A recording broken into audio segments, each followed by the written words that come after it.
Hey everybody, Milton Davis here. As you know, this month, April, is Sword and Soul month. So we've been highlighting our Sword and Soul books and our collections and stuff like that. So I'm giving you a preview because next week we will be focusing on Ki Khanga. Now, what is Ki Khanga? Some of you are familiar with it, some of you aren't. But let me give you some background. A few years ago, Balagoon Ojitade and myself were having a conversation about role-playing games, and we were talking about the lack of representation of role-playing games. This was back like in 2015 or something like that. So we decided to get together and develop a Sword and Soul based role-playing game, and the results was Ki Khanga. Ki Khanga is a role-playing game based on a African-based world, Ki Khanga, and it's basically a little different than your normal role-playing games. This is not a Dungeons and Dragons style game. This game has a different playing system. We actually use playing cards instead of dice. And this game is also different because it doesn't have specific categories of characters. You don't have like warriors and clerics and all that kind of stuff like that. It actually gives you a system that allows you to create characters that may have different traits of different people. It's not a thick book. It's not a tome. And for people who are used to getting specific details with their role playing games, Ki Khanga may not be the game for you. But if you got a lot of imagination and you love African based sword and sorcery, this is the game to play. We got some really good stuff going on in here. We've got some really great artwork and everything like that. But one of the things that we also decided to do since we were making this game is that we wanted to give the people who are playing the game some more background. So the first thing we did was that we created this follow-up book, the Ki Khanga Anthology.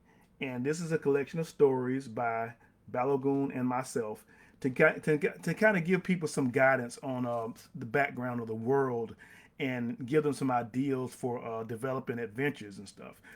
We don't have a game master; we have a griot, and of course, Balogun is our master griot. And we actually played a few games when we got started, and the people who played the games enjoyed it. We have a lot of people who still play the game now that enjoy it as well. But since it's Sword and Soul Month, we decided to kind of circle back around and bring some attention to some of the things that we had created, and the Ki Khanga role playing game is one of those things. Now, one of the results of the game is that we continue to develop stories and novels within that world. And since it's, again, Sword and Soul Month, all of these books are on sale. The Ki Khanga, the basic game rules for the Ki Khanga role playing game are for sale. The Ki Khanga Anthology, which is a collection of stories, is for sale. And so that's something to get you started on the right path. Now, one of the things that happened because of the result of this book is that there were particular characters that came up in the storylines that people tended to like and enjoy very much. And one of those characters is a character that by the name of Omari Kett.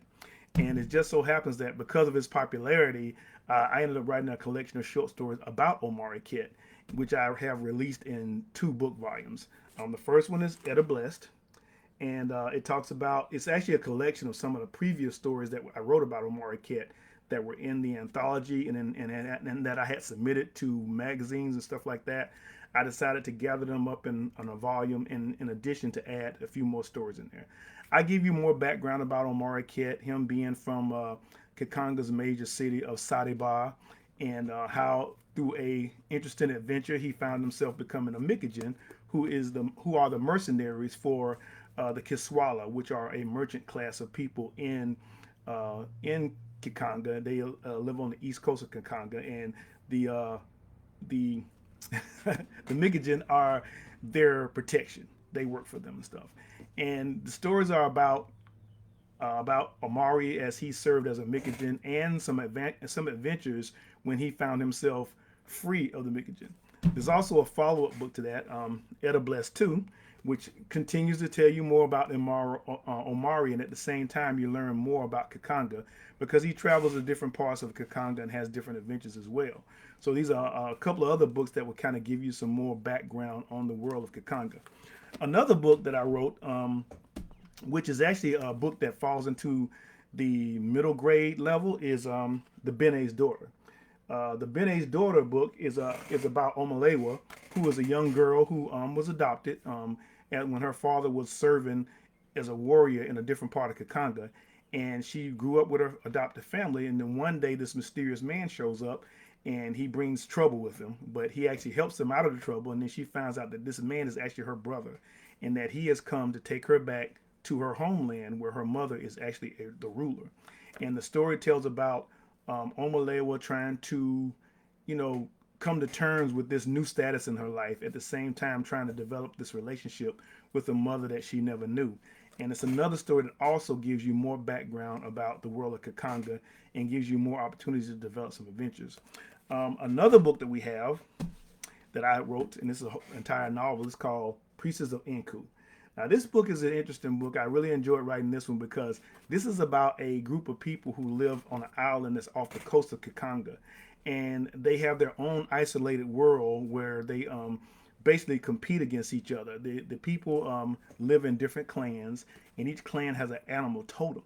And our particular main character of this one, Nandi, who's part of the Chiuku clan, which is the leopard clan, has been given, I can say, a destiny to basically unite her people. Because what has happened is that some people from the mainland of Kakanga have invaded the island. And now the people must set their rivalries aside to come together to fight these invaders. And in the process of fighting these invaders, Nandi finds out a lot about herself that goes way beyond her just being a warrior of a clan warrior. So those are some of the books that we have from this world of Kakanga. There's also a collection of books about Kakanga that were written by Balogun himself. One of the most notable is Beneath the Shining Jewel. This is actually a unique book because it actually is a horror story that takes place in the major city of Sadaba in Kakanga. And it's an exciting tale. It's one that you definitely need to pick up.